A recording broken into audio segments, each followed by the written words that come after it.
This story is titled, "Girlfriend Changed My Apartment Locks During Business Trip. Claimed she'd find a real man, but came crawling back when nobody wanted her." Hey everyone, I'm a 36-year-old guy who until recently was married to Olivia, my wife of 8 years. We met back in college when we were both struggling financially. She was this quiet economics major cute, but not what you'd call drop-dead gorgeous or anything. Just a girl with big plans and, as I'd later discover, an even bigger attitude when no one else was looking. At the time, I was studying marketing and had some decent family connections. I wasn't rich by any means, but I had enough money to avoid the stereotypical college diet of ramen every night. We got married right after graduation. Nothing fancy, just a courthouse ceremony followed by dinner. My parents paid for everything because her family was basically broke. Looking back, I should have seen that as red flag number 1. Even back then, Olivia was obsessed with money and status, though I was too blind to recognize it. Fast forward to 2 months ago. I've been killing it at my company corner office, company card, nice bonus structure, the whole deal. Olivia was doing pretty well too, working at this finance firm downtown. It was funny how she kept getting promotions every 8 to 10 months when everyone else took years to move up. Almost like someone was pulling strings behind the scenes. Plot twist. It was me. Our marriage was, okay, I guess. Not great, not terrible. We did all the things married couples are supposed to do.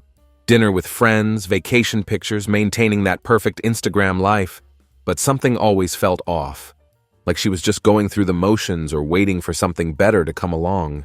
Then I landed this huge project in Chicago that would keep me away from home for 2 weeks. The potential for major money was there if I pulled it off successfully. Before I left, Olivia went into full supportive wife mode, making my favorite dinner, buying me new luggage, even surprising me with some bedroom fun the night before my departure. "You're going to crush it, babe. I believe in you," she kept saying, her eyes bright with what I thought was genuine support. The first week away was completely normal. We video chatted every night. She'd ask about my meetings. I'd tell her about my day. She'd send me pictures of dinner she supposedly made, though in retrospect, she probably ordered in. Everything seemed fine on the surface. But then week 2 hit, and things got weird. Her texts became super short. I'd send paragraphs about how the project was progressing and get back one-word responses like nice or sounds good. Our video calls went from 30, 40 minutes to barely 8 minutes, with Olivia always claiming she was exhausted from work or had early meetings the next day. During one of our video calls, I noticed something different in our living room. We had this emerald throw pillow that Olivia absolutely loved. We'd literally had arguments about moving it when friends came over. But suddenly, it was gone, replaced by this fancy black and gold pillow I'd never seen before. "Hey, what happened to the emerald pillow?" I asked, trying to sound casual. "Oh, that old thing?" she replied with a dismissive shrug. "Just needed a change." "Yeah, change. Convenient timing," I muttered, suspicion growing in my mind. That's when I heard it, a man's laughter in the background. "Who's that?" I asked, trying to maintain my composure. "Just the TV," she replied quickly, a flash of nervousness crossing her face. I knew that was a lie. I had installed our entire entertainment system myself, and our TV sound came through a Bose soundbar with very specific audio quality. What I heard was 100% a real person laughing, not television audio. She ended the call a few minutes later, claiming she had a headache. Over the next couple of days, things got even stranger. She stopped answering my goodnight texts. Her location sharing, which we both had always kept on for safety reasons, was suddenly turned off. Her Instagram stories showed our living room from angles she never used before, and I swear I could see a men's watch on our coffee table in one of them. I didn't confront her about any of this. I just watched and waited, gathering information as my suspicions grew. Since I felt something was definitely off, I tried to finish everything in Chicago ahead of schedule. I managed to wrap up the project early and booked a flight home sooner than planned. My flight landed at 2 p.m. on a Thursday. As always, I texted her, "Just landed," our routine message whenever either of us traveled. Strangely, there was no response, which was unusual since she always replied to that particular message. It had been our thing for years. The Uber ride home felt agonizingly slow. I kept checking my phone every 30 seconds, refreshing my messages in case I somehow missed her reply. Nothing came through. When I finally arrived at our house, I rolled my suitcase up the driveway and put my key in the lock. It didn't work. Thinking I might be doing something wrong because I was tired from the flight, I tried again. That's when I realized the lock was completely different. I stood there, utterly confused. Who would change the locks to our home? My mind was racing with possibilities when my phone buzzed with a message from Olivia. I found someone better. Don't bother trying to come in, I've moved on. I looked up at our security camera, the one I had installed myself the previous summer. The little red light was on, which meant someone was watching the live feed. She was inside our house, watching me stand there like an idiot with my suitcase, probably laughing with whoever this better guy was. 8 years of marriage, dismissed with a text message. But here's the crazy part. I didn't feel shocked or even particularly upset. I felt weirdly calm, like a part of me had always known this would happen eventually. So instead of pounding on the door or making a scene, I just took a deep breath, stared directly into the security camera and typed, "Are you sure about that?" She started typing a response, but I didn't wait to see it. I turned around, grabbed my suitcase handle, and walked away. No drama, no begging, no emotional breakdown. Just me wheeling my suitcase back down our driveway like I was checking out of a disappointing hotel. As I walked away, I could see the typing indicator appearing and disappearing on my phone screen. She was trying to respond but couldn't figure out what to say. She had probably expected me to lose it, to give her the satisfaction of seeing me break down. That wasn't going to happen. Not for Olivia. Not anymore. What my darling wife didn't realize was that I had been quietly preparing for this possibility for years. All those doors that magically opened for her career, the investments she thought she controlled, the lifestyle she'd grown so comfortable with. I had built it all, and I could tear it all down just as easily if necessary. After walking away from my own house in what felt like a surreal movie scene, though I wasn't truly feeling like a badass, honestly, I was just too shocked to react properly. I checked into a Hampton Inn about 10 minutes away. Nothing fancy, but I needed somewhere to crash and figure out my next move. The first thing I did was call my friend Nathan. We've been tight since sophomore year of college when he became my roommate after my first one dropped out. Nathan has always been that friend who somehow knows everybody's business and isn't afraid to tell you the brutal truth when you need to hear it. "Dude, where the hell are you?" he asked when he picked up. "Your location shows you at some hotel." I gave him the condensed version of what had just happened. He went quiet for a minute, then said, "Give me an hour. I'll call you back." While waiting for Nathan to work his magic, I decided to do some investigating of my own. Olivia has never been the tech-savvy one in our relationship. I literally had to set up her work email signature for her last year. So I tried logging into our shared cloud storage account, and sure enough, she was still using the same password I had set up 3 years ago. Amateur hour. I started scrolling through recently added photos, and there they were. Dozens of pictures of Olivia with some guy I'd never seen before. In our house, on our couch. My couch that I paid for with my bonus last year. Some of these photos were from weeks ago, including nights when I was on business trips or working late. There were even a couple from when I was literally on video calls with her. I could see the laptop open in the background while she was cuddled up with this guy. So all those calls where she was so tired and needed to go to bed early. Yeah, she was hooking up with this douchebag in our bed, probably 2 minutes after hanging up with me. My phone buzzed with a message from Olivia. "You're taking this better than I expected. No fighting for us?" Guess I was right about finding someone better. I didn't respond, not yet anyway. Nathan called back right on schedule. "Okay, bro, got the scoop. Your wife's seeing some guy named Derek. Works for a competitor, but came in as a client about 3 months ago. They've been spotted all over town," he continued. "That new wine bar on 7th, the steakhouse downtown, even that Italian place where you guys had your anniversary dinner last year. Classy move." "Unbelievable," I muttered, feeling a strange mix of anger and validation that my suspicions were correct. "Gets better," Nathan continued. "This Derek dude has a reputation. My buddy Dom works in the same industry and says this guy has a pattern. He targets married women who are moving up in their careers, uses them for industry connections and insider info, then ghosts once he gets what he wants. Apparently, he's done it at least 3 times before." "So he's using her?" I asked, feeling weirdly satisfied by this information. 100%, Nathan confirmed. "But she doesn't know that yet. Dom says he plays the perfect boyfriend, expensive gifts, fancy restaurants, the whole deal. Meanwhile, he's gathering intel to take back to his actual employer."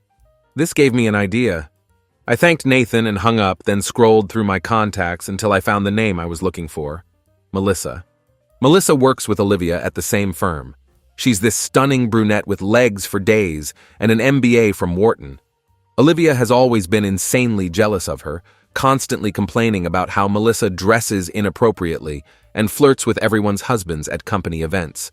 What Olivia doesn't know is that Melissa has been low-key flirting with me for years. Nothing I ever acted on. I was faithful to Olivia throughout our entire marriage, despite having plenty of opportunities. But Melissa and I always had this undeniable chemistry. She'd find reasons to talk to me at company parties, laugh at all my jokes, touch my arm when we talked. Olivia noticed and absolutely hated it. I hit call, my heart racing slightly as I listened to the phone ring. "Tom? Is everything okay?" Melissa answered, sounding surprised to hear from me. "Hey, Melissa," I said, trying to sound casual despite the chaos of my day. "Remember that drink you've been suggesting for the past year? I'm very available tonight." There was a pause, then Melissa laughed, a warm, genuine sound that made me smile for the first time that day. "Well, this is unexpected," she said. "Olivia finally loosen your leash?" "Olivia's out of the picture," I replied simply. "Permanently." Another pause followed, longer this time. "That bar on 9th, 8 o'clock?" she finally suggested, her voice softer. "Perfect." I hung up, feeling like a weight had been lifted from my shoulders. Then I opened the Photos app on my phone again and looked through pictures of Olivia and me. 8 years together.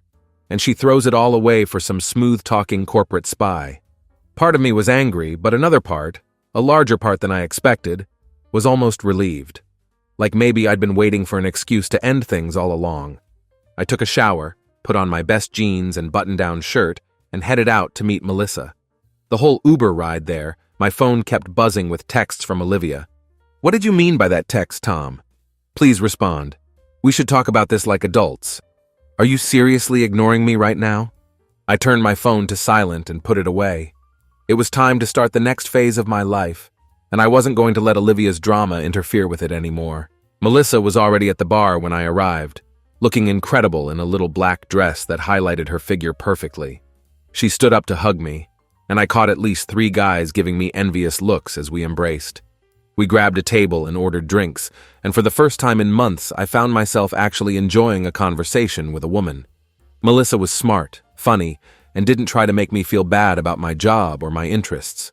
"So what happened with Olivia?" she eventually asked after our second round of drinks. I gave her the condensed version of events, watching her eyes widen progressively as I filled her in on the locked apartment and my discovery of Olivia's affair. "Holy shit," she said when I finished. "What are you going to do now?" I shrugged, trying to appear casual. "Move on, starting tonight." Melissa gave me a look that was part sympathy, part something else entirely, something warmer and more inviting. "Well, for what it's worth," she said, leaning in slightly. I always thought she didn't appreciate what she had. We took a selfie with our wine glasses, Melissa's idea. She posted it to her Instagram with the caption, "Finally got that drink," and tagged the location. I knew damn well Olivia followed her social media religiously. By the time we finished dinner, which somehow turned into dessert and another round of drinks, Olivia had called me 17 times. I ignored every single one, focusing instead on the engaging woman sitting across from me and the surprising ease of our connection. When Melissa and I left the restaurant, I suggested walking her home since it was only a few blocks away. Outside her apartment, she hesitated, keys in hand. "Want to come up?" she asked. "No pressure, just, it's still early." Part of me thought it was too soon to get involved with someone else, especially someone from Olivia's workplace. The other part, the part that had seen those pictures of Olivia and Derek on my couch, believed life was too short for hesitation. "I'd love to," I replied simply. By morning, Olivia had blown up my phone with over 30 messages, ranging from angry to confused to desperate. I ignored them all and posted a new picture to my own Instagram, just the view from Melissa's balcony with 2 coffee cups visible on the table. The caption read, "Great start to a new chapter." After Melissa left for work, with plans to meet up again that night, I opened my laptop and started sending emails to some old colleagues, people who might be interested to know about a certain corporate spy named Derek, who had been gathering insider information through his relationship with an executive at their competitor. By midnight, I had set up meetings with 3 different people who could help me systematically dismantle everything Olivia thought she'd built on her own. She wanted to play dirty?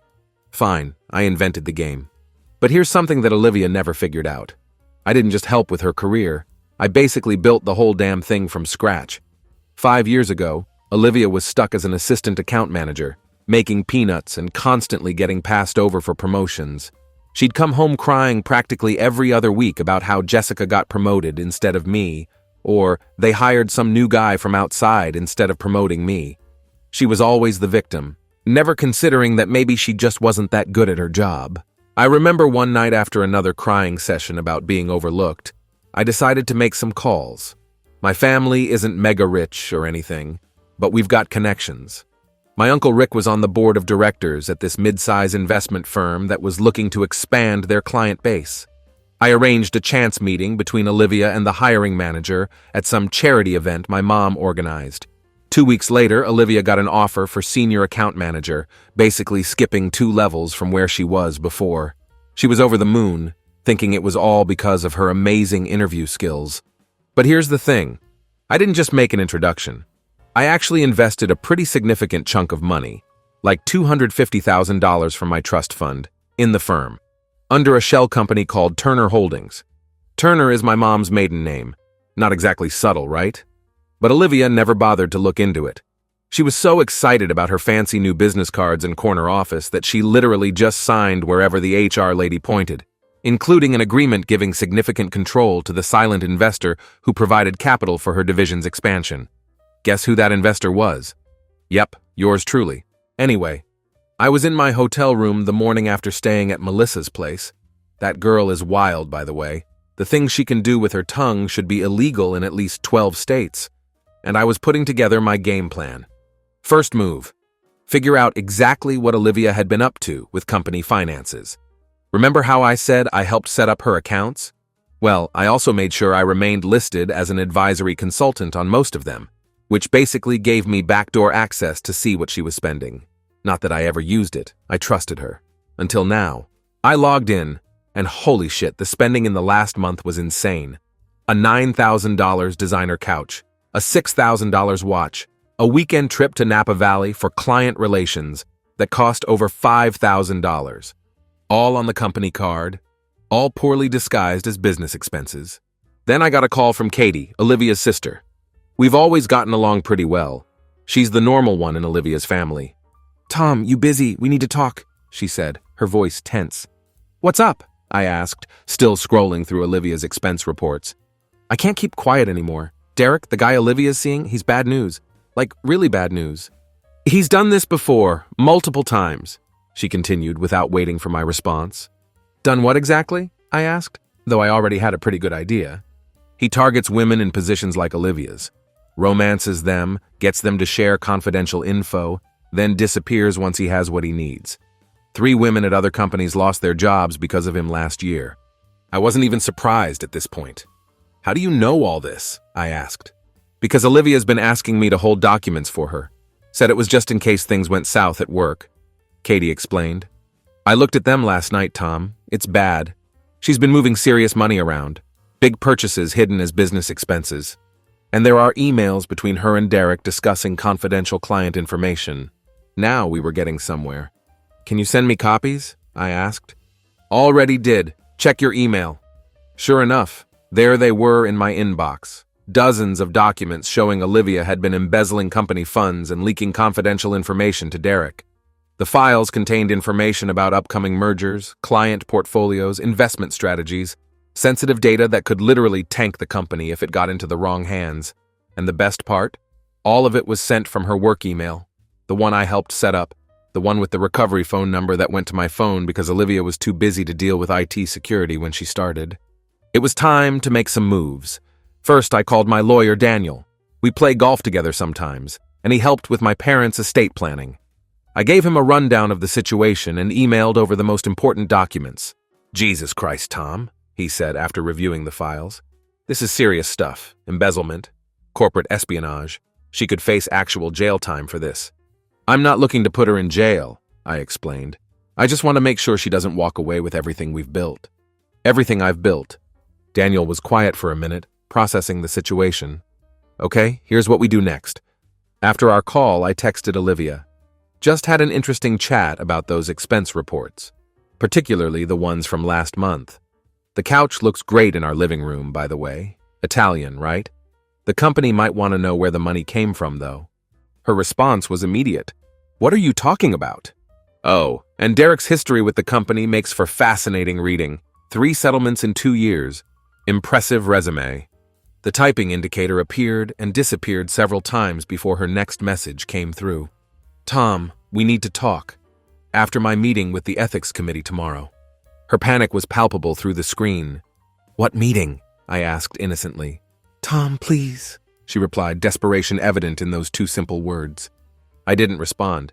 Instead, I posted another picture with Melissa, this time from breakfast at this fancy place downtown. Melissa looked amazing in the morning light, all tousled hair and bright eyes. The post got around 50 likes in 10 minutes, including from several of our mutual friends. Olivia's sister, Katie, called again. She's freaking out. Called me screaming about some ethics meeting and asking if I took her documents. I played dumb, but Tom, I'm worried about what she might do. Just stay clear of her today, I advised. Things are about to get complicated. I spent the rest of the day making calls and setting up for tomorrow. I scheduled meetings with the head of Olivia's company, their security director, and the finance manager, who had been giving Olivia side-eye about her spending for months, but couldn't nail her down. It was time to drop the hammer. By evening, everything was in place. I met Melissa for dinner at this little Thai place where nobody from Olivia's work would go. She was wearing this tight green dress that made me forget about revenge for about 2 hours. So what's the plan for tomorrow? Melissa asked over dessert. Full nuclear option? No, controlled demolition, I explained, shaking my head. I don't want to destroy the company, just extract Olivia from it with minimal damage to everyone else. She raised an eyebrow. That's surprisingly merciful of you. I shrugged. The company didn't do anything wrong, and there are people there who depend on their jobs. Including me, Melissa pointed out. Especially you, I agreed. And she gave me that look again, the one that had been making me forget my own name since the night before.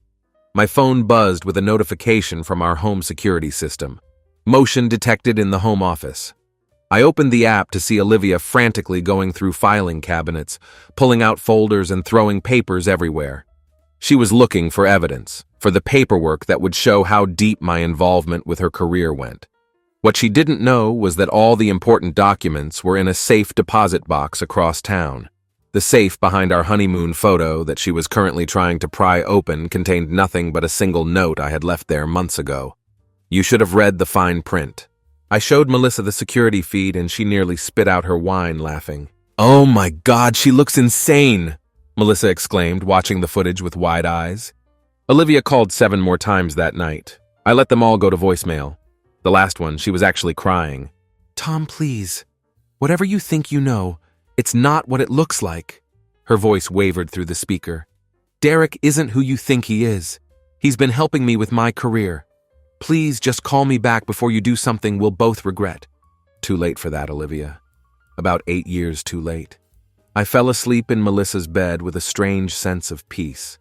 I knew that tomorrow, Olivia was going to learn exactly who she'd been married to all these years, and it wasn't the pushover she thought I was.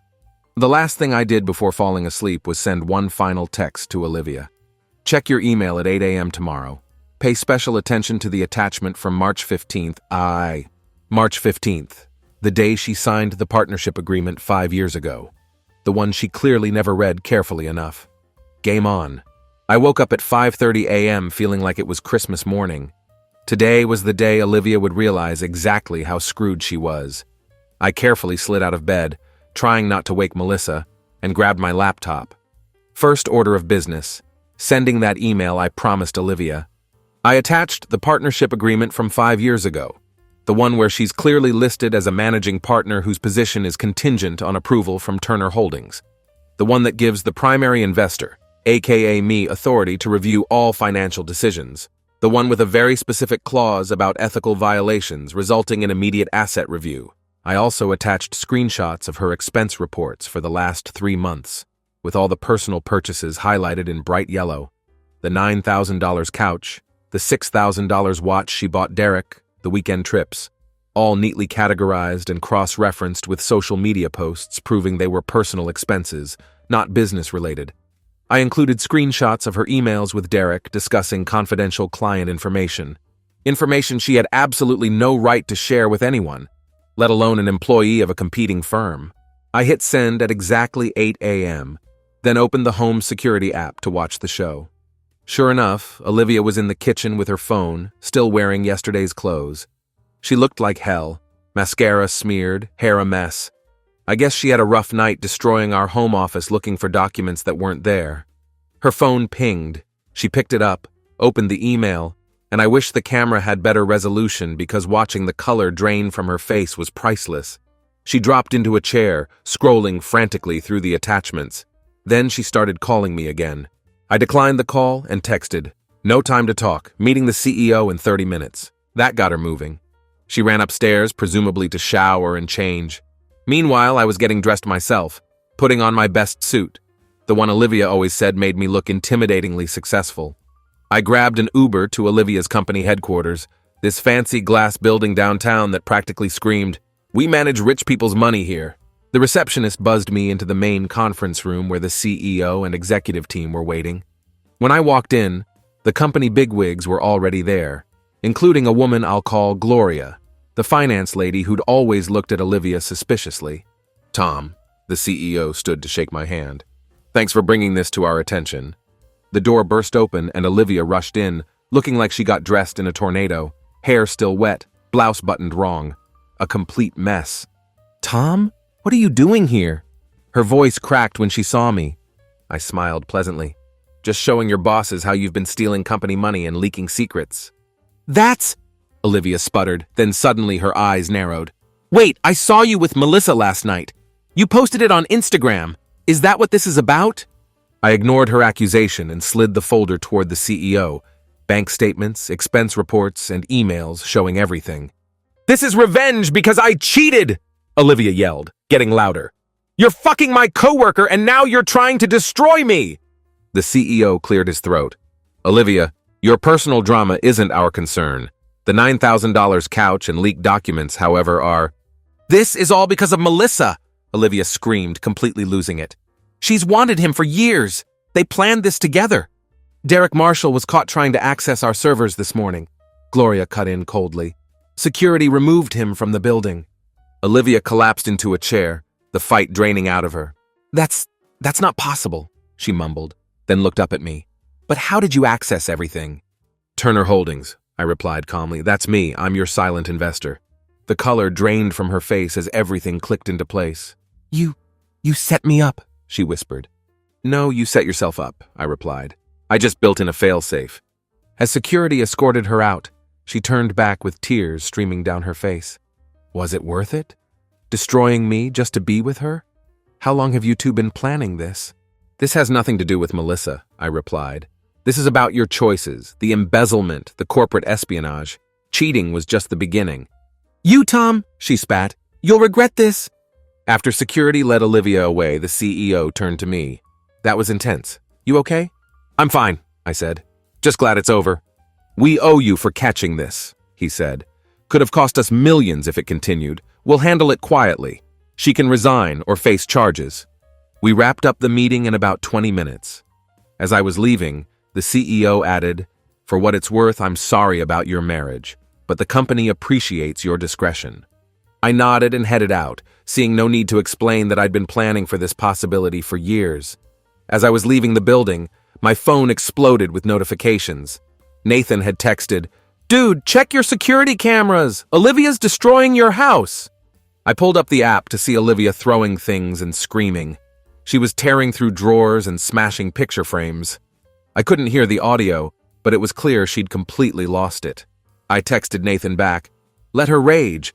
Nothing important there anyway." By the time I met Melissa for lunch, Olivia had called 37 times and left 14 voicemails. The last one actually made me pause. You and that bitch have been planning this all along, haven't you? I saw the way she looked at you at the Christmas party. Was she fucking you then too? Is that why you set me up? You wanted her instead, so you destroyed me? I will burn your life down, I swear to God. You think you're so smart with your Turner Holdings. I will make you regret this. Both of you." I was still staring at my phone when Melissa reached across the table and took my hand. "Everything okay? You look stressed," she asked, concern evident in her eyes. I deleted the voicemail and squeezed her hand reassuringly. "Olivia's not taking it well. She thinks we planned this together." Melissa raised an eyebrow. "Seriously? I didn't even know you were interested until you called me yesterday." "Yeah, well, it's easier to blame us than accept responsibility," I said with a shrug. "Don't worry about it." "So what happens next?" Melissa asked, taking a sip of her wine. I smiled. "Now we move to phase 2. And just like that, phase 2 began. The very next morning, I met with Daniel, my lawyer, at his downtown office. The guy looked like he hadn't slept in days, but his eyes lit up when I walked in. "Tom, perfect timing," he exclaimed. "I've been reviewing your situation and, well, it's beautiful, legally speaking." I grabbed a seat across from him. "Beautiful how?" "That partnership agreement Olivia signed 5 years ago? It's bulletproof," Daniel explained enthusiastically. "The ethical violations clause triggers an immediate review of all personal assets acquired during the partnership period." I couldn't help but grin. "And what exactly does that mean for Olivia?" Daniel started ticking things off on his fingers. "The house, purchased with a loan you guaranteed through your family's bank connections. Her BMW company lease you arranged. The vacation property in Tahoe, joint asset, but primarily funded by your investments. Even her designer wardrobe, mostly purchased using company funds you helped her access. So basically everything," I summarized. "Basically everything," Daniel confirmed with a nod. "She'll be left with her personal savings account, about $118,000 based on the statements you provided, and those student loans you've been paying." "You mean the student loans I stopped paying last month?" I corrected him. Daniel's eyebrows shot up. "Damn, you really thought of everything." "I learned from the best," I said, nodding at him appreciatively. We spent the next hour mapping out the strategy.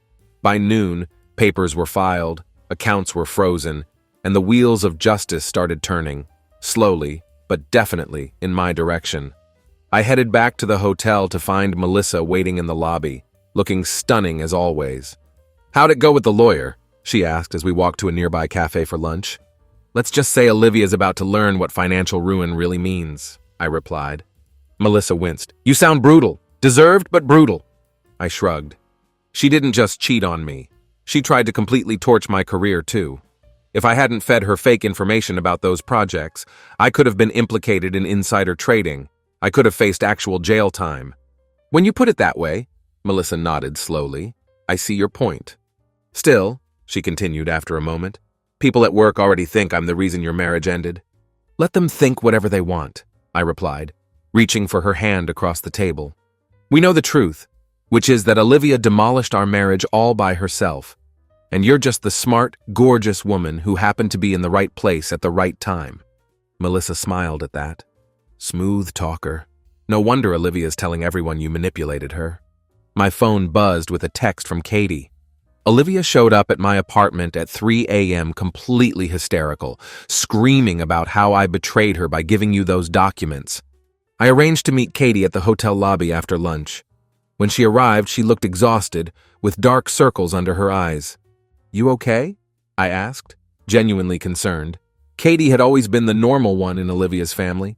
"I'm fine," she assured me. "I told her she betrayed herself by cheating on you and committing actual crimes." Katie rubbed her temples, clearly still processing everything. "She's staying with our parents now. They think you're the devil, by the way. She convinced them you set her up from the beginning." I shrugged. "Not from the beginning.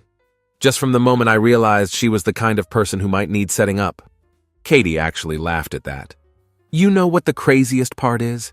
Derek dumped her the second things went south, called her damaged goods and blocked her number after everything she risked for him." "Not surprised," I said. "He got what he wanted. Or thought he did." "About that fancy couch, that $9,000 Italian monstrosity Olivia bought to impress Derek. Turns out she didn't just use regular company funds. She used money from a special account specifically set up for the upcoming merger. The same merger Derek was gathering intel on for his company. So not only did she embezzle, she literally stole from the exact project her boyfriend was trying to sabotage. You can't make this stuff up. I had known Olivia would do something like this. 5 years of marriage taught me that. She couldn't resist flaunting wealth, fancy cars, designer bags, Instagram perfect vacations. So 3 months before my Chicago trip, I started laying a trap. Every conversation about work, every deal I mentioned over dinner was carefully planted misinformation. The real projects were locked behind NDAs she never knew existed. So when she fed Derek what she thought was insider info, his company ended up chasing ghosts, wasting millions on deals that never existed. Everything unraveled fast. Within 2 weeks, Derek got fired. Turns out once you're exposed as a corporate spy, no one wants you around. Olivia, realizing her life was crumbling, bombarded me with desperate messages, blaming me for ruining her. I had Daniel send a cease and desist letter, and that was that. She even tried fighting the prenup, but the judge dismissed it outright, citing her crimes. The truth is, she made her choices, and in the end, my choice was always better. Speaking of better choices, karma delivered one right to my door. A courier showed up with a padded envelope a few weeks later. Inside was a house key and a note in Olivia's handwriting. I understand now. You didn't just help build my career. You designed it with a self-destruct sequence. No apology, just recognition. Whatever. The divorce is final now. Nathan dropped by my new downtown loft for coffee one morning. Divorce looks good on you, he joked, looking around at my new place. Revenge looks better, I replied with a smirk. Was all this worth it, though? He asked more seriously. The years of planning? Setting up those fail-safes? It wasn't about revenge, I explained. It was protection, like insurance you hope never to use. Still, did you have to take everything? Katie says she's working at Target now, Nathan said, a hint of concern in his voice. I shrugged. She made her choices. Everything after was just consequences. What happened to that Derek guy? Unemployable in finance, moved to Florida. Florida man strikes again, Nathan laughed. And you and Melissa? Right on cue, Melissa walked in with takeout. Things between us are good. We're taking it slow, but she practically lives here now. No games, no manipulation, just something real. Later, I showed Melissa Olivia's note. Are you going to respond? She asked, studying the handwriting. Nothing to say. It's over, I said, and I meant it. And it really is over. My career has exploded upward. I'm now leading the expansion division after our merger tripled the stock price. My options are worth 7 figures now.